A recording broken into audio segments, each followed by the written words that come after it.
स्वप्न पाहणं गुन्हा नसतो, पण समाजचे स्वप्न मोडायला तयार असतो. आता थांबायचं नाही हा फक्त सिनेमा नाही, तो प्रत्येक सामान्य माणसाची लढाई आहे. नमस्कार मित्रांनो, आज आपण बोलणार आहोत आता थांबायचं नाही या जबरदस्त मराठी चित्रपटाबद्दल. हा सिनेमा मेहनत, संघर्ष आणि हार न मानण्याची गोष्ट सांगतो. हा चित्रपट प्रेक्षकांना भावनिकदृष्ट्या जोडतो आणि शेवटी एक मोठा संदेश देऊन जातो. ही गोष्ट आहे एका सामान्य माणसाची, ज्याच्याकडे ना पैसा आहे ना ओळखी, पण आहे एक जिद्द.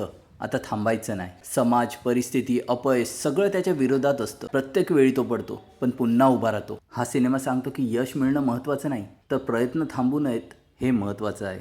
मुख्य कलाकारांनी खूप नॅचरल अभिनय केला आहे. कुठेही ओव्हर ॲक्टिंग वाटत नाही. प्रत्येक कॅरेक्टर रिअल लाईफमधून उचलल्यासारखं वाटतं. त्यामुळे प्रेक्षक स्वतःला त्या कथेत पाहतो. सपोर्ट कास्टसुद्धा स्टोरीला स्ट्रॉंग बनवते. दिग्दर्शन खूप मॅच्युअर आहे.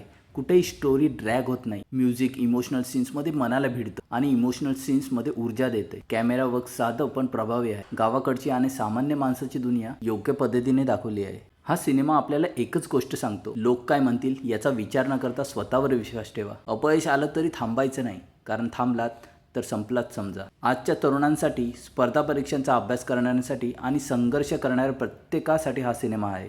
जर तुम्हाला रिअल लाईफ इन्स्पायर्ड, मोटिवेशनल आणि हार्ट टचिंग मूवीज आवडत असतील तर आता थांबायचं नाही तुम्ही नक्की पाहायलाच हवा. तुम्हाला हा सिनेमा कसा वाटला तुमचं मत कमेंटमध्ये नक्की सांगा. अशाच मराठी सिनेमांच्या रिव्ह्यूसाठी चॅनलला सबस्क्राईब करा आणि व्हिडिओला लाईक करा.